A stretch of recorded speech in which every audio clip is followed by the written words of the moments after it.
NCI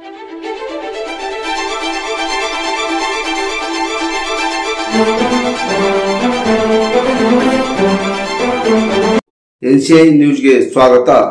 ನಾನು ನಿಮ್ಮ PH Naikodi.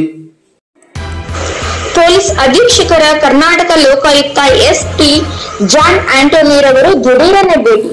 Kalaburagi ನಗರ ವಾರ್ಡ್ ನಂಬರ್ 48 ಐವನ್ ಶೈಲಿಯಲ್ಲಿ ಮನೆ ನಿರ್ಮಾಣದ ವೇಳೆಯಲ್ಲಿ ಸಾರ್ವಜನಿಕರ ರಸ್ತೆ ಮೇಲೆ ಕಟ್ಟಡ ಸಾಮಗ್ರಿಗಳು, ಮರಳು, ಕಬ್ಬಿಣ, ಇಟ್ಟಂಗಿ ಮತ್ತು ಕಂಕರ್ ಇನ್ನಿತರ ವಸ್ತುಗಳು ರಸ್ತೆ ಮೇಲೆ ಹಾಕಿದ್ದು ಇರುತ್ತದೆ.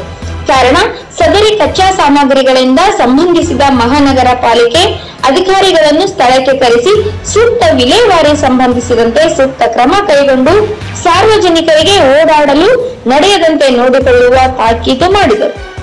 ಜಲ್ಲಿ ಮತ್ತು ಉಸುಕಿನಿಂದ ಎಷ್ಟು ಬೈಕ್ಗಳನ್ನ ಸ್ಕಿಡ್ ಬಿದ್ದು ಗಾಯಗಳನ್ನು ಉಂಟು ಮಾಡಿದ ಘಟನೆಗಳು ಕಲಬುರಗಿ ನಗರದಲ್ಲಿ ಆಗಿದೆ. ಏನಾದರೂ ಅನಾಹುತಗಳಾಗಿದ್ದರೆ ಮಹಾನಗರ ಪಾಲಿಕೆಯ ಅಧಿಕಾರಿಗಳು ನೀವು ಜವಾಬ್ದಾರಿಯ ಹತ್ತಿರ ಎಂತಹ ಎಚ್ಚರಿಕೆ ನೀಡಿದರು. Inspector Rajashekar Haligodi, SP John Antony, ಮಹಾನಗರ ಪಾಲಿಕೆಯ AE ಶಾಂತಕುಮಾರ್, ಅಧಿಕಾರಿಗಳು ರಾಜ್ಕುಮಾರ್, ಸಿದ್ದರಾಮ್ ಬಿರಾದಾರ್, ರಣಜಿ ಸ್ಥಳದಲ್ಲಿ ಹಾಜರಿದ್ದರು.